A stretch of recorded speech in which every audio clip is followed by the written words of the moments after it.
I tell them suckers to move. I ain't in the mood. Got me with the crew, let me do what I do. I tell them suckers to poof. Got me in the booth, lobby in the truth. Let me do what I do. Yeah, remember when the U come through, enter the music jungle. Or back with the block, I used to rock, I used to fumble. I still rock down, drop the ball when I want to. Welcome, ladies and gentlemen. My name is Manny. My name's Alberto. And this is the OnlyFights podcast. Episode 29. Let's get it. What's up, man? What's going on, bro? Not much. Did you enjoy your UFC? It was a little underwhelming. You know, I wasn't expecting too much, but it was a little underwhelming, I would say. That's all right. You know what I mean? Yeah, it's funny. I kind of expected, I didn't expect the most out of my weekend. Yeah. But I got a lot, man. I thought I saw the only card that I didn't see was the DAZN card. Might not even run through that, but you know, I watched the Keith Thurman and Mario Barrios card. Yep. That was a good one. That was a really good one. A lot of people said that it wasn't worth the money, and honestly, a lot of people were kind of convincing me. I was like, you know what? Maybe this isn't worth it, man, because seemingly everybody on that card was coming off a loss, and I didn't think about that. Yeah. But I'll tell you what, man, that card really delivered, and so did the Skysports. You know, they had the Chris Eubanks Jr. taking on Liam Williams, and in the UK, right? over there, yeah, in London, and also on the co-main you had the return of Claressa Shields taking on Emma Kozin. Yeah. So I'll just start off with that. She comes out. You know, I was really excited to see the return. You know, last I seen her, she took a L in the MMA and over in PFL. Her first professional loss, I think, right? Her very first professional loss. So, that's right, man. We talking about a two-time Olympian. You know, basically like a Lomachenko, three division world champion. Yeah. Actually, I think she's the fastest boxer, period, to do that. Really? In three divisions. I think she did it in like 8-9 fights. You know, coming out the Olympics, you know, with 2 gold medals, you could do something like that. Yeah. So she comes back to boxing, you know, her original sport, and man, she gave Emma Kozin a beating. Emma Kozin coming in 21 and 1 with 1 draw and 11 KOs. Not against the best opponents. Yeah. But you know, that's her record, and you know, she came in and she, like I said, she took a beating, man. You know, but she was eating these punches. Clarissa was giving her all she had, man, landing right hands and going to the body, and you know, just beating that face up, man. Like, she was giving Shorty a bid, man. By the time the fight was over, she was looking like one of the ZZ Tops and shit, man. Yeah, I did see the after picture. Didn't look nice. Yeah, man, it was rough. Did she get dropped at all? No, she stayed on the feet. That's what I said. So tough chick. She got a chin. Yeah. And you know, so they were showing Savannah Marshall was supposed to be on that card. I think this card was supposed to happen in like December or something. Mm-hmm. And I think they pushed it back because they couldn't get an opponent for Savannah Marshall, and I guess they still couldn't, so they just didn't have her on the card. But she was in attendance, and you know, in between rounds they were showing her, and she was kind of making fun of the fight. She was like yawning and you know, doing stuff like that. So after the fight, they you know, they had them outside the ring, and they were doing the little interview, and it got kind of heated. You know, they were going back and forth. It wasn't the best exchange, but you know, it was definitely. Did it seem staged? Kinda. I mean, I'm not saying it was, but like it seemed like that's just a thing now, though. Really, like forced. Yeah, like, you know, they kind of really try to make that happen and try to stir the pot, as they say. It was fun though, you know. Like I said, it wasn't the best back and forth, but it was alright. Yeah, ultimately, it's to help Clarissa sell fights, you know, right? Which Both is what of we them. want. Yeah, both of them, and I think basically she was saying that she wasn't impressed with her performance, and she's like, oh, if you fight me the way you fight her, like, I'm gonna wipe the floor with you, or Yeah. something like Yeah, I that. think And that's what it was. so Clarissa obviously didn't like that. She started talking back, and she was like, don't forget, you didn't come to America. I came here. And I like that when she said that. She Hmm. said, I came here. You didn't come to America. And then Savannah would talk more shit.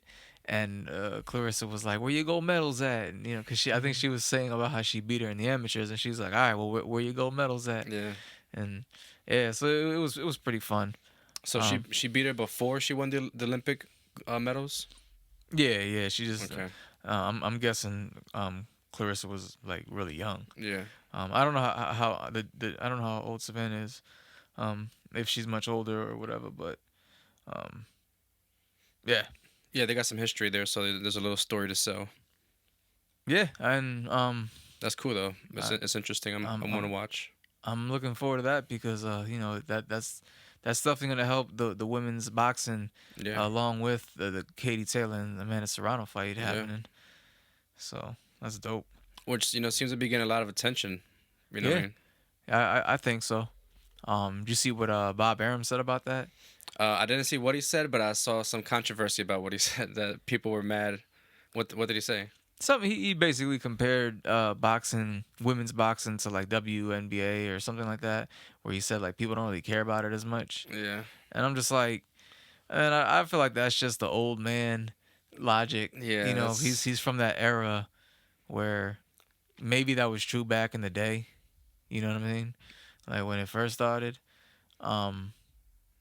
Maybe. Yeah. I mean, it's tough, man.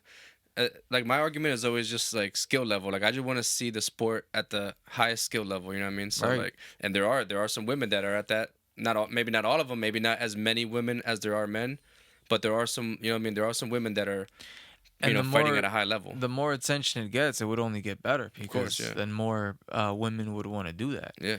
That's why right now, that's why you have Claressa Shields. Yeah, I'd say she's like the pioneer of it. Doing like, MMA as well because she, and she knows the eyes are there. Exactly. Also Amanda Serrano. The two, you could say that the two of the biggest female boxers in America at least. Yeah. You know what I'm saying? Also do MMA. So that's saying something. Yeah. Hell yeah.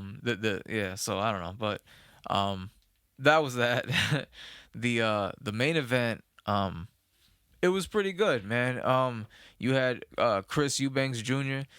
taking on Liam Williams. Chris Eubanks being trained by Roy Jones for, I think this is like their second or third fight together. Oh shit. Which is ironic because if you know the history with Eubanks Sr., and he was supposed to fight Roy Jones and Oh shit. yeah, so I don't know too much about that. That's a little before my time. I mean, I was definitely alive, but Yeah. I was a little kid.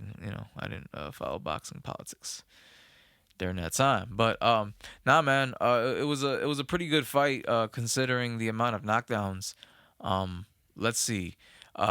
Chris Eubanks was able to knock Liam Williams down 3 times in the first 4 rounds. Yeah, 3 times in the first 4 rounds. And by like the 10th round, it was a close fight. Like, because I don't know, man. I think because Eubanks does have that style, kind of like a Roy Jones, where he likes to keep his arms down, showboat, and do things of that nature. Yeah. But like I said, he clipped him in the first round, dropped him. I think in the second round he didn't drop him, and the third and the fourth round he also went down. But then from like I said, from like 5 to 10, Liam Williams, who he was fighting in his hometown, he rallied back, and he was giving Chris Eubanks the business, man. He was cashing him with the right. He couldn't miss with the overhand right, man. And as much taunting and stuff as Eubanks was trying to do, man, Yeah. that doesn't really win points in the scorecard. So, but like I said, Liam Williams, he was rallying back and made a good account of himself up until about the 10th round. I believe that's when he would go down again by a push, but the referee called it a knockdown.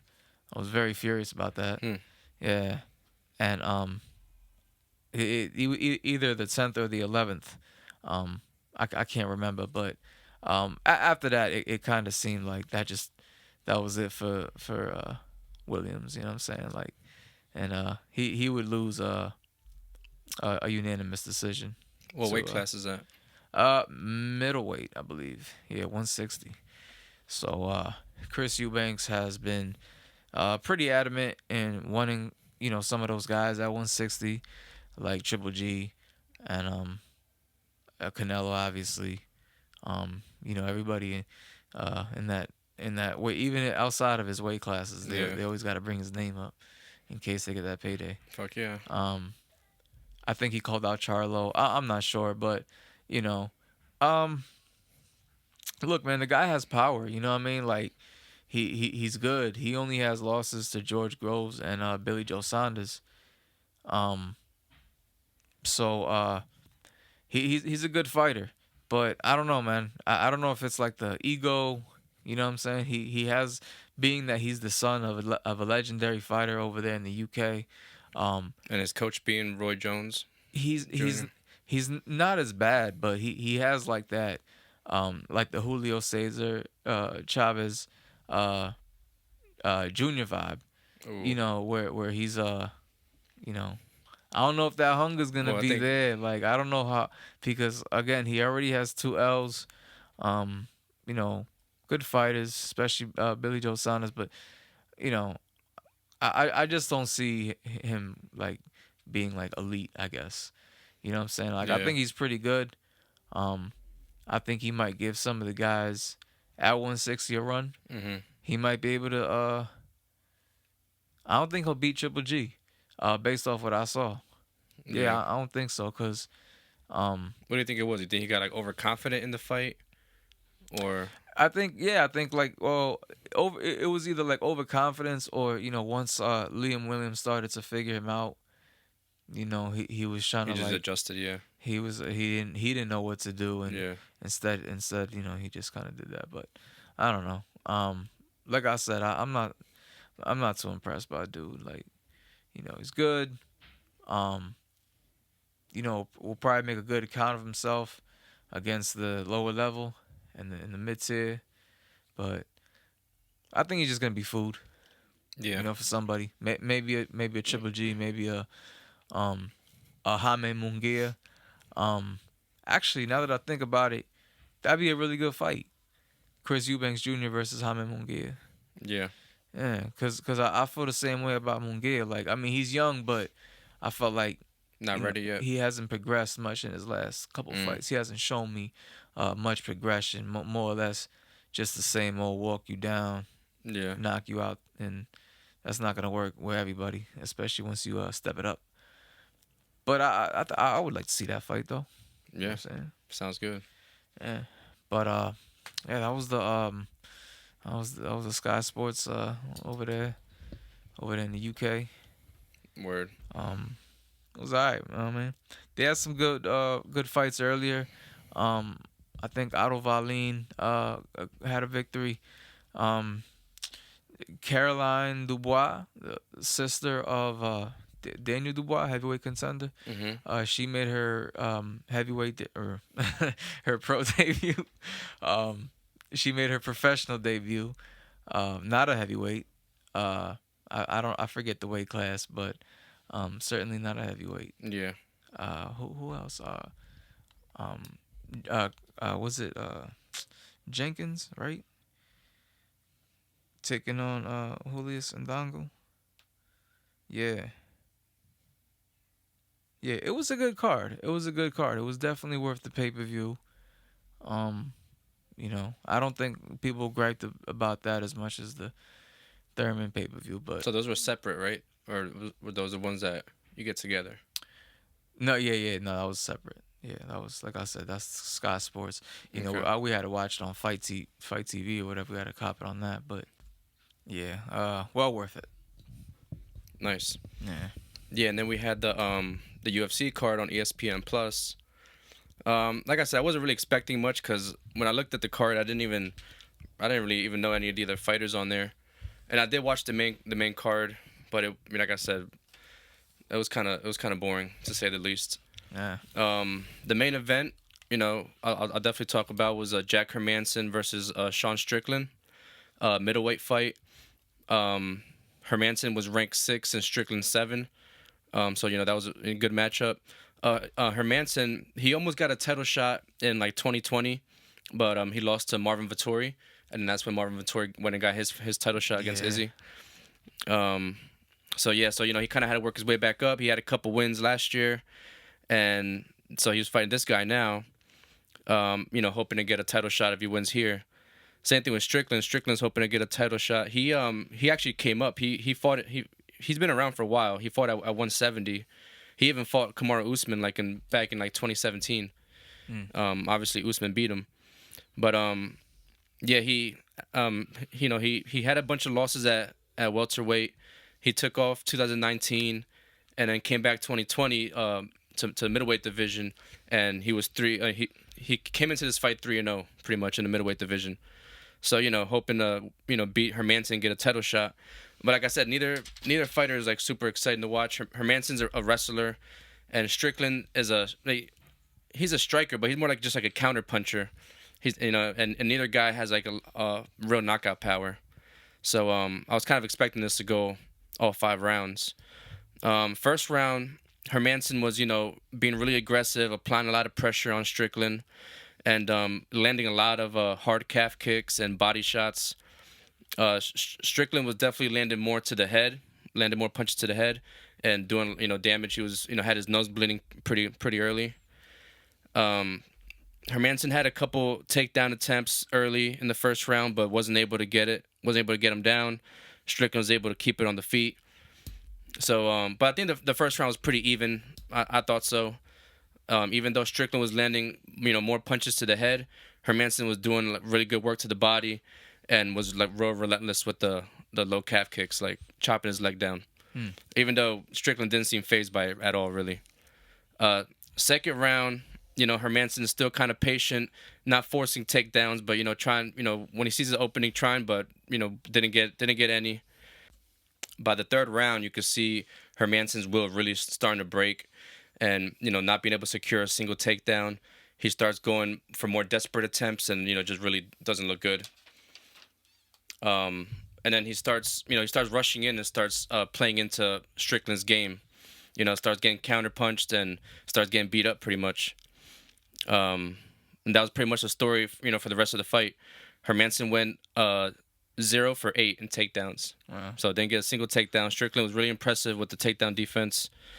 So he gets the decision win pretty much, and goes on to 4-0 in the middleweight division.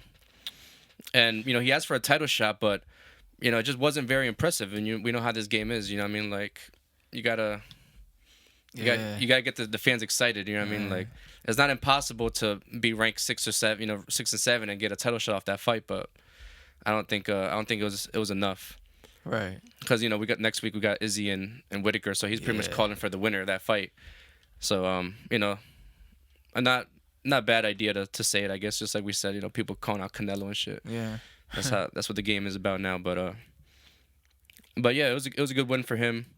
I don't see him being either one of those guys really, Whitaker or Izzy. Right. But he's a good fighter. But yeah, that was pretty much it for that card. And then I know later that night we had Keith Thurman versus Mario Barrios. Yeah. So what's up with that one? Yeah, it was a good card, man. Like, people try to tell me it wasn't, or it wouldn't have been, but or not worth it. Right, exactly. Yeah, no, it was definitely worth it, man. Like, you started off with super bantamweights. Luis Neri taking on Carlos Castro. Last time we seen Luis Neri was against Brandon Figueroa. He got knocked out, or stopped, I should say. I believe 7 rounds. But we know Brandon Figueroa to be a good fighter, so no shame in that, man. He's been knocking guys out, seemingly his whole career. Forget his resume or his record, but he got a lot of knockouts though. Came into this fight, dropped Castro in the first round, and then just cruised his way to a 10-round split decision. I don't know how it was a split decision. he had some. There was some close rounds in the middle of the fight, but I thought Neri, took that fight handily. Mm-hmm. But like I said, man, it was good action. Uh, after that you had Jesus Ramos taking on Vladimir Hernandez. So this guy Hernandez has been like on like a two upset streak. Sort of. I don't know. That first one was Alfredo Angulo. I don't know, beating him Yeah. is an upset, but he was an underdog in that fight. But he beats J Rock though. J Rock Williams out of Philly, Yeah. former champion. He beat Jared Hurd, good fighter. So this guy, this is in the 154-pound division, by the way, Mm-hmm. and I think the average punch, the punch count average per round is like 50 something. We'll just say 55. Yeah. And this guy averages, I think, like 85 punches Damn. around. Yeah, man. So he's very relentless, and he showed that, man. He showed that against the young Jesus Ramos, who's 18-0, 15 knockouts. He had a good performance though. Like, he seemed to be bothered a little bit by the activity. Yeah. But once he once he tasted his power and saw that he can give it back, he was starting to catch Hernandez with some right hands, and caught him in the beginning of the sixth round, wobbled him, and had him up against the ropes. He took a massive beating twice. Like, he got caught, took a barrage of shots up against the ropes, took a barrage of shots, got out, backed up into another set of ropes, and same thing, and then the referee stops it. Yeah, it was pretty bad, like, but again, man, he was making a good count of himself. This is a really good win for Jesus Ramos. Yeah. So I think we can say he's a top dog in the 154-pound division. Nice. You know what I'm saying? We could see him maybe take the winner between the Jamel Charlo and Brian Castano, which has been officially announced for the rematch in I think March. So yeah. So that was the second fight on the pay-per-view. And the co-main, the return of 4-division champ Leo Santa Cruz, Yeah.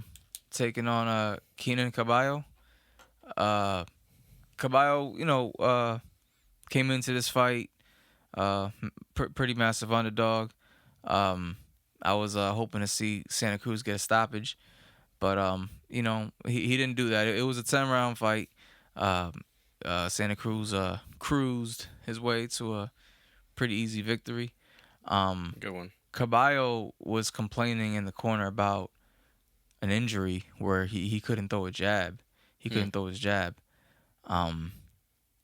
But he managed to catch Santa Cruz with a couple of power shots here and there, and also caught him with some headbutts that opened up a cut. The referee kept stopping the freaking action just to get the doctor in, and Check the I cut. was like, bro, chill. It was like 6 times in like 2 rounds. Like, dog. Was it that? Where was it? Was it that bad? It was in the eyelid, but Oh, that's why. I don't think it was that bad, but whatever. Like I said, it was a good performance seeing Santa Cruz come back. Not sure where he goes from here, if he's gonna stay at 130. I don't know. Yeah. You got Shakur Stevenson, Competition's tough there. Valdez, these guys. He might go back down to like 126 though or something. Even then, we'll see. He's like 34, 35. Mm-hmm. And he's he was coming off that loss, that vicious knockout to Tank Davis. But Yeah. two fighters on that card were coming off of knockout losses to Tank Davis. Yeah. That's funny. And he was looking pretty good up until that knockout. Oh yeah, I thought he was winning the fight. I remember watching that, being like, "Holy shit!" Yeah, and that was stupid. It still makes me mad when I watch that, because of course they were showing it. Yeah. They were showing it last night, like the highlights before the fight, just to show his what he's gonna return from. And yeah, man, he's up against the corner, throws a snapping jab, and just pushes Tank's face back. And then he throws it again, and Tank blocks it. And then he throws it again, and Tank ducks and catches him with the counter uppercut. And that's gonna be like Yeah, it's crazy. He throws the same punch like 3 times. literally 3 times. First time it worked. Second time it didn't. Third time, He paid for it. yeah, exactly. But nah, nonetheless, man, he gets a good win, and So that's quite a layoff then, right? Since then. yeah, man. I think yeah, Tank fought at but, least twice since then. I mean, you want to talk about layoffs, man? Keith Thurman hasn't been in the ring, and they kept saying it was like 930 some days or Damn. something. I was like, shit, man, that's like damn near 3 years. Did he You know have what I'm another saying? injury after the Pacquiao fight or no? No, he had COVID, Oh, okay. but he had surgery and then he had COVID, and So he had surgery after the Pacquiao fight? mm-hmm, Oh, okay. yeah. So it's crazy, man. Like, so I'm just gonna say it like this: Keith Thurman, is definitely back. I don't, I'm not crazy about the moniker. I haven't been crazy about the moniker since, he hasn't had a stoppage since 2015 Damn. or something like that. Um, but like once upon a time in the welterweight division when like Keith Thurman was on the rise, and another guy was on the rise. His name was Errol Spence, and Mm-hmm. like they both had like these monikers where one was one time and one was man down, and they both pretty much meant the same thing, like Knockout artists. exactly, like coming to knock you out. And I wasn't cool with that because I just felt like you were developing that like as an up and coming fighter, meaning you were doing that against like lower level competition. Meanwhile, you had a guy named Danny Garcia, you know, knocking out guys like Amir Khan. I mean, yeah, I know that doesn't sound impressive, but because Amir Khan's chin is like gone, but Danny Garcia was the one that did that. Yeah. He knocked out you know, Barrera and a couple of those guys. You know what I'm saying? He didn't knock him out, but what he did to what's his name? Matisse, Mm-hmm. Lucas Matisse. I rock with Danny. You know what I'm saying? Plus, I think he was the only one to stop Adrian Granados. Yeah, who's like I said, not the best fighter, but known to be very durable, very tough, and give guys all they can handle. Yeah. And that wasn't the case with Danny Garcia. So, I don't know. I guess what I'm trying to say is, I think that the monikers were developed way too early. Obviously, both these guys were going to beat Danny Garcia, so maybe that Yeah. doesn't mean anything. But, It's not got to put some kind of pressure on him. Like, yeah, and that's what I think it was in the earlier fights, especially when he was fighting when Keith Thurman was fighting these guys, Danny Garcia, Sean Porter, Manny Pacquiao. Um, yeah, I don't know, man, but he came into this fight with a game plan. He looked very fit in the weigh-in. He looked real cut up and muscular, and so all this time off, it looked like it did him really well. He moved really well. Like I said, man, like it really looked like he's back. yeah. That was a great performance. Mario Barrios is not. He was giving Javante Davis a lot of problems in their fight. He's a good fighter, and Thurman. Yeah, man, I think he won every round. Maybe there was one round where you could give to Barrios because he hurt Keith Thurman, and that's the only thing about him. Like Keith Thurman has always been hurt to the body by the guy. Even like I think the worst was not the worst getting hurt, but like the lowest level fighter was Luis Collazo, who's a good, if you consider him a journeyman, man, he's been known to cause some upsets, you know what I mean? But he caught Thurman to the body, you know what I'm saying? And Yeah. really had him hurt. So he did get hurt in this fight too? Yeah, man. You watched the Pacquiao fight, right? Like when Pacquiao caught him to the body and Yep. he spit out his mouthpiece, and he had his mouthpiece in his glove in his hand pretty much, and he did the same thing, bro. Damn. Barrios caught him, I think with a left hook to the body, and he backed up into the corner, and he took his mouthpiece out, and was just kind of like dodging punches, and I'm like, damn, man, like that's why I always favored it. If he was gonna fight Errol Spence, which that was supposed to be the plan a long time ago. Uh, Errol Spence is a fantastic body puncher, man. Yeah. Yeah, so I don't know how that I don't know. I gotta see Errol Spence though. You know what I'm saying? Like Keith Thurman being back, that's definitely shaking up the welterweight division. Yeah. We got to see where Errol Spence is at. He had the car accident and now the eye injury and the layoff. it's It's a lot. that's a lot. I guess he's gonna fight Ugas. We'll see how that goes, man. Ugas, he Tough Cuban. rained on the Pacquiao parade. Yeah, I don't think that guy's gonna get hurt too easily. Yeah. So, anyways, Keith Thurman would go on to defeat Mario Barrios by decision. Very one-sided. I think that the scorecards read 117 and 111, 118 and 110, and another one 118 and 110. So Yeah. giving Barrios 2 rounds. Yeah. Yeah, man. Like I said, man, we'll see what's up. Welterweight division has always been real lit in boxing. So Did he say whether he wants to come back, sooner than later, or what the plan is? Oh yeah, he wants a title shot. He wants the. He basically said, if you got a belt, I'm calling you out. So he wants the Spence fight. Oh yeah, Spence or Ugas, whoever wins that fight, Crawford. He's very adamant, like, yo, I'm back. One time is back. How old is he? 33. Okay, so Yeah, so he's got a couple years in him. you could say like Of top performance. He's gonna reach, because with that layoff, if he took care of himself like I think he did, like it looked like he did. Yeah. Yeah, I think we're gonna see like a little 2.0 Keith Thurman. I don't know if with the body though, man. It's just like, man, we know that now. Like, you don't even hide that shit, man. Yeah, that's crazy. Yeah.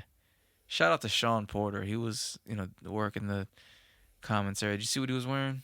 I didn't.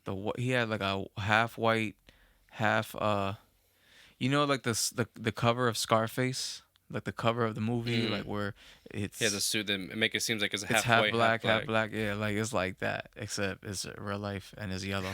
It's yellow and white, and I'm just like, somebody get this guy a freaking mirror, man. Jeez. That guy stays busy calling those fights. Yeah, man. He's dope, man. I like watching him do that. For sure. Yeah, man. That was a PBC card.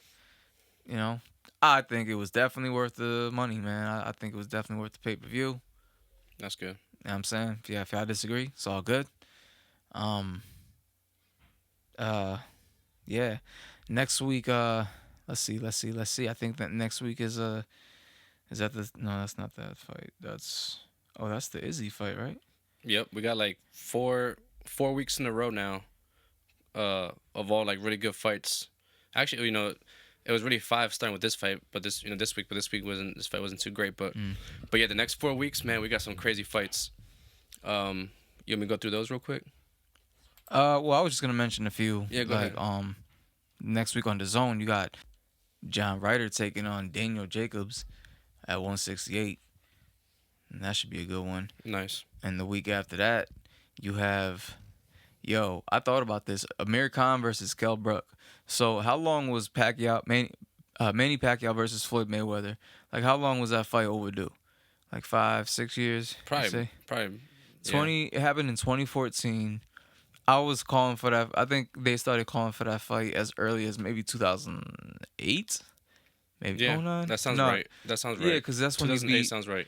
That's when I was like a senior in high school, and that's when Pacquiao was like the shit, and like everybody wanted to see that.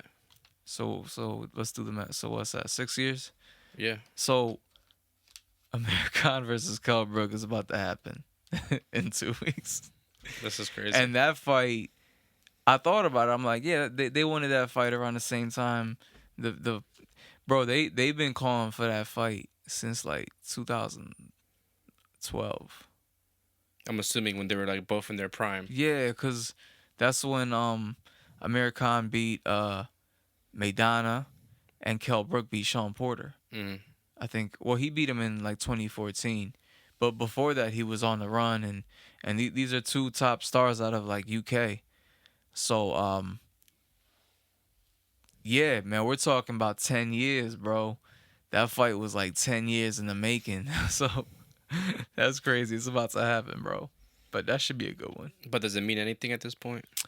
Oh, what? Of course, man. It's like supremacy for like the British people and shit, like over there, man. Like I don't know. That is true. I guess somebody wants to watch it if it's happening. Nah, man. I'm excited for that, man, because it's like obviously you wanted to see them in their prime, but Yeah. both these guys now like they've been knocked out mad times, and it's just like bet I think we're gonna see somebody get knocked out now. Like it's gonna be like less skill and more like of a fight, less boxing and more of a fight.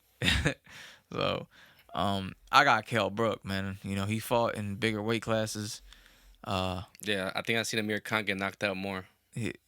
More vicious, Yeah. right? The Canelo one that was He's bad. had a couple bad ones. Garcia that was bad. Didn't Floyd knock him out too?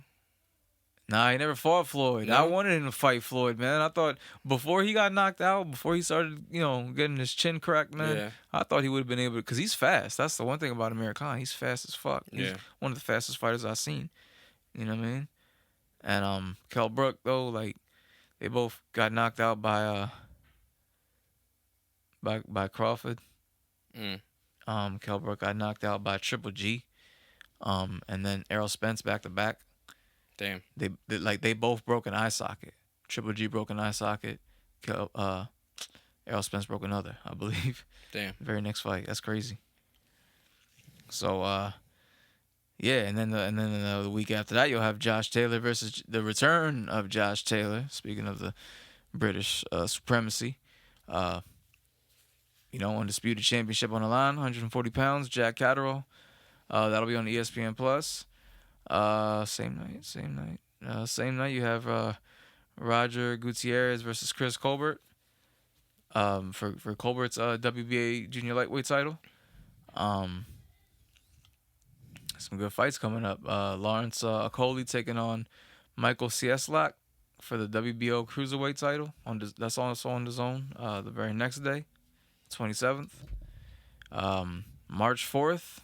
Basically, oh no, that's on ESPN Plus. You got Jose Ramirez taking on Jose Pedraza. Mexico versus Puerto Rico. Nice. That's always fun. Pretty good undercard too.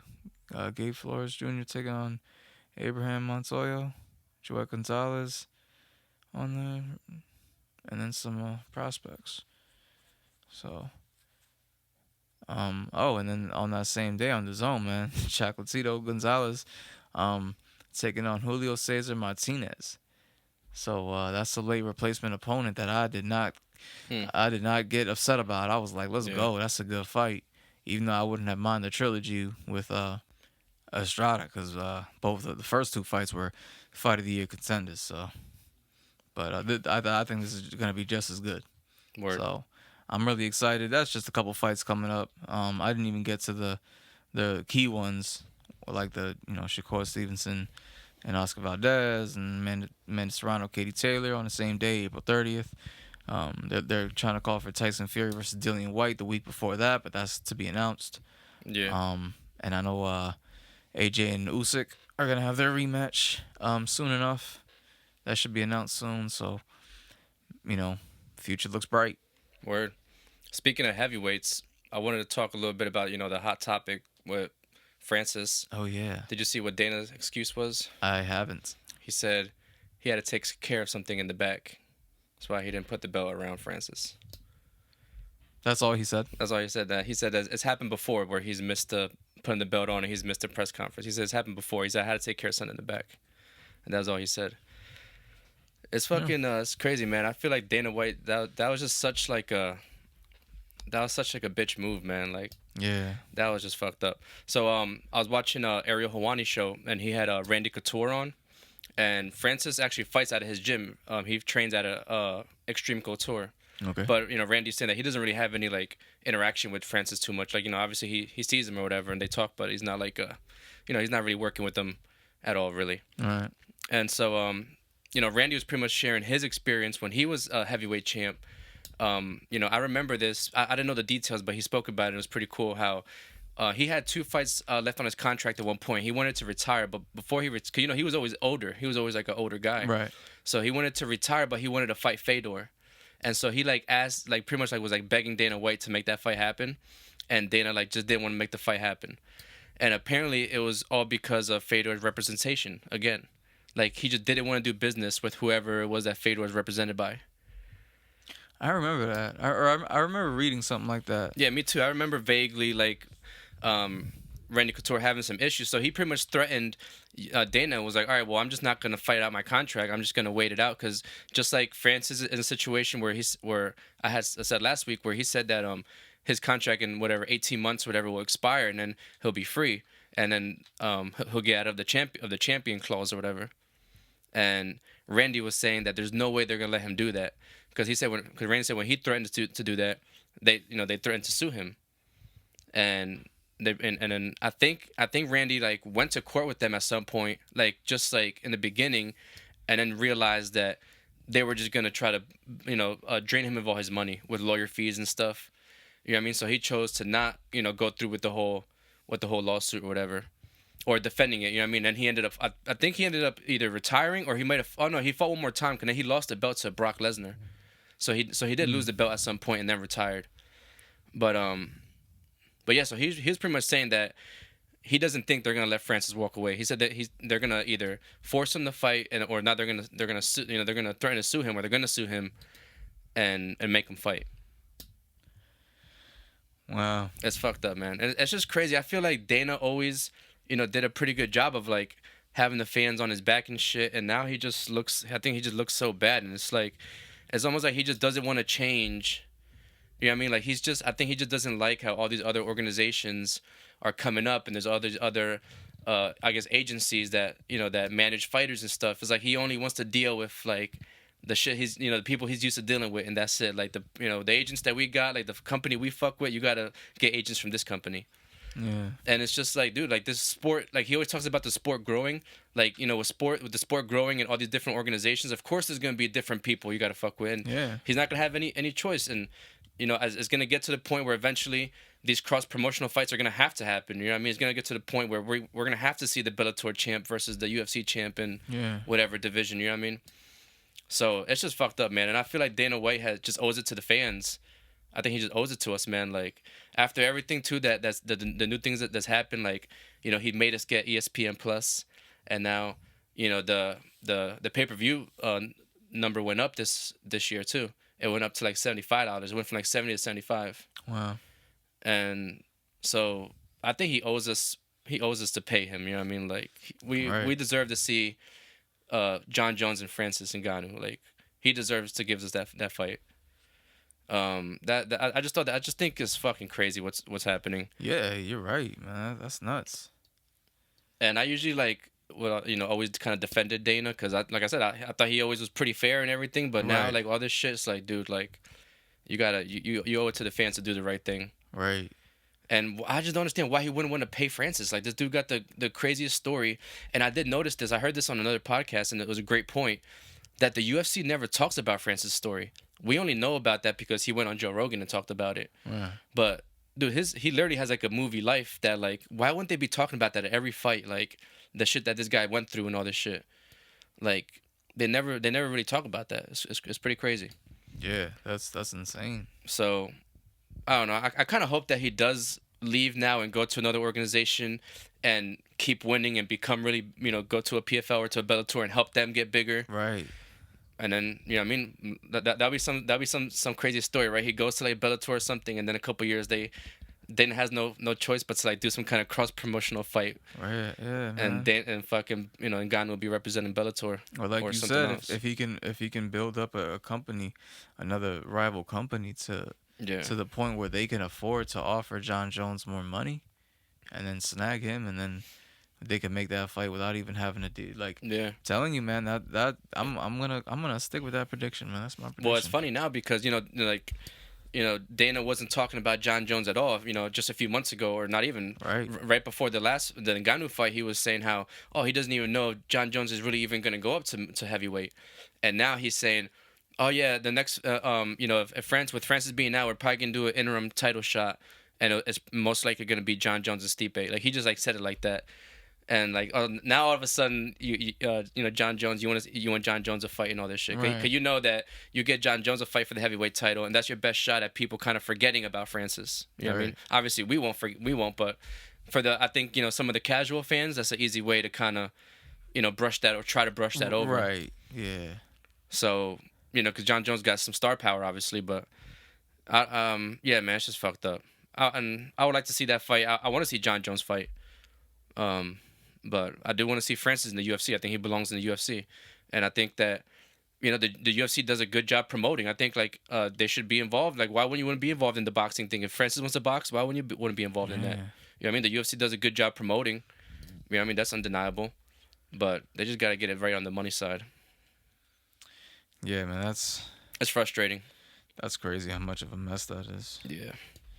I'm sure there's a wide variety of boxing rumors I could talk about. I don't want to do that. I just feel like this one is kind of important. I feel like absolutely. I feel like something like that's gonna change, something big that historical is gonna come out of this sooner or later. Like, I believe so. Yeah. Yeah. But yeah, so fights coming up next week. Oh shit, where am I at? Oh yeah, UFC 271. Israel Adesanya taking on Robert Whittaker for the second time. This should be a really good fight, man. Izzy knocked him out pretty quick. Took care of him pretty quick in the first fight. I do think this would be a tougher fight for Izzy, but I still think he gets the job done. I think his striking is just too accurate and too fast. Yeah. Like, he's really on a different level. I think it's gonna be a little bit till we see somebody come and dethrone him. And then the co-main, man, is going to be fucking amazing. Derek Lewis and Tai Tuivasa. I mean, it might be a quick one, but it's going to be funny to see what happens. Derek Lewis was, he's pretty funny. He was saying, he's like, what don't you like about Tai Tuivasa? He's like, the only thing I like about him is that nasty shit he does with drinking the beer. He's like, that shit's just nasty.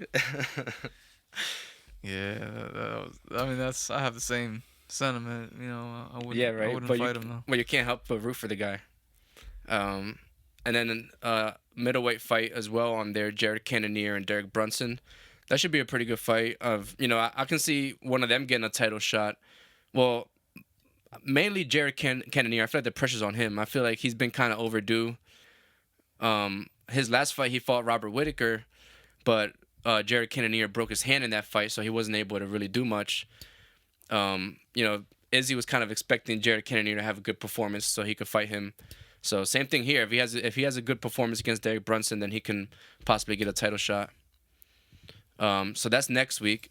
The very next week after that, February 19th, we got Rafael Dossanos versus Rafael Faziv, lightweight match. That should be a really good fight. Faziv is the newcomer in UFC. He's like a fucking Muay Thai expert. Dossanos been around for a while, so this is really to see if Faziv is ready for that. That next level. I think Dossanos is still ranked in the top 10. So if Faziv wins this, he'll definitely, probably fight a top 5 guy next. And that lightweight division stacked. I would love to see this guy fight, some of the top guys. Or Johnny Walker fights too. Nice. Against Jamal Hill. Oh, this kid's good. That should be a good fight. That should be a really good fight. Right next week after that, we got another big lightweight fight. Benil Dariush versus Islam Makhachev. I believe this is gonna be I believe this is pretty much the title eliminator, unless it ends up being like a really boring fight, but I don't think it will. I think this is gonna be a really good one. Either way it goes, on the feet or on the ground, I think it's gonna be high level. That should be a really good fight. And then the very next week after that one, March 5th, we got Colby Covington and Jorge Masvidal headlining UFC 272. Nice. This is a good one. Edson Barbosa and Bryce Mitchell. And then Kevin Holland, Alex Oliveira. Nice. Oh, shit. So this is Kevin Holland's return to welterweight. He's going back down to 170, which I think was where he belongs. You know what I mean? Yeah. I'm sure he likes fighting at 185. He doesn't have to cut weight pretty much. He always comes in light. But he has to deal with those bigger guys that can take him down and dominate him because he's so skinny. Yeah. So, and Alex Oliveira is a fun guy to watch. So that should be a good matchup. That should be a good fight for Kevin Holland to, you know, have a fun performance and hopefully. Your boy Greg Hardy's on the card. Who? Oh shit. Sergey Spivak. Oh yeah, we seen this guy fight. He had he might have had a knockout recently that we seen, but yeah, versus Greg Hardy. I feel like we haven't seen Greg Hardy in a little bit. Actually, the last time we saw him is when he got Tuivasa, right? Yeah, Tai Tuivasa knocked him out. Yeah, that which is really impressive. But yeah, man, a lot of good fights coming up. Really excited. Yeah. Oh yeah, and then also, so for UFC 273, you know, which it was supposed to be 272, got pushed back. Alex Volkanovski was supposed to take on Max Holloway for the trilogy. Max Holloway, he supposedly aggravated existing injury, had to pull out. The Korean Zombie gets the call, so now it's official. Korean Zombie is gonna be fighting. Mm-hmm. Which is dope, you know. I mean, I like Korean Zombie. Like I said before, I would have liked to see Henry Cejudo, you know, jump in there. I think that would have been amazing. But the Korean Zombie definitely deserves it. You know, he's ranked number 4 right now. He's coming off a big win against Dan Ige, and he got a great story, man. This is his second title shot. He got his first title shot in 2013. He fought Jose Aldo, and that's when Jose Aldo was Jose Aldo. Yeah. And he, you know, beat the fucking dog shit out of him.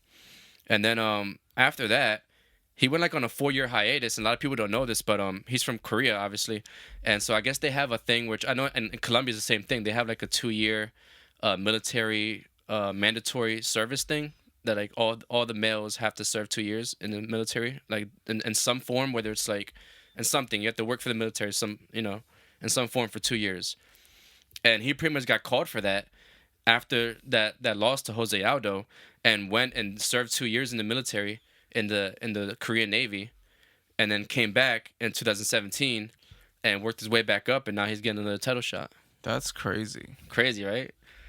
That's a pretty dope story. So yeah, man, I've always liked the Korean Zombie. Always rooted for him. That'd be crazy if he's able to pull it off, but I doubt it. Yeah. I doubt it, but you know, I think I'm gonna be rooting for him. And then it's pretty crazy. So that was announced like officially.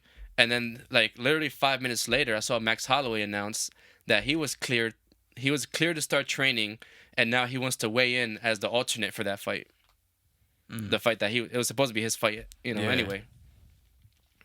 So I don't know. It's kind of weird. I wonder if maybe, I mean, I don't know. I don't think there's more there. I think it's probably just what he said happened. He got injured, and now he's all right. Now he's like, all right, I could probably still make it, but. That kind of sucks. I would like to see the trilogy. I feel like the trilogy is gonna happen, so I would like to just get it out of the way. But yeah. So, but at least Max Holloway is good. We didn't know the severity of the injury or whatever. So, yeah, I guess most likely he's gonna. Or I guess he offered. I don't know if it's official that he's gonna be the alternate or whatever. And then the last thing, they announced, as I predicted, where I kind of heard. I didn't predict. I can't take credit for that. The Ultimate Fighter is going to be Juliana Pena and Amanda Nunes. Yeah. So that's going to premiere apparently in May. So I'm assuming the very next month or maybe the end of May, like whenever the show's done premiering or done airing is usually when they have the fight. So I guess sometime in the summer we'll see the rematch, which I'm really excited for.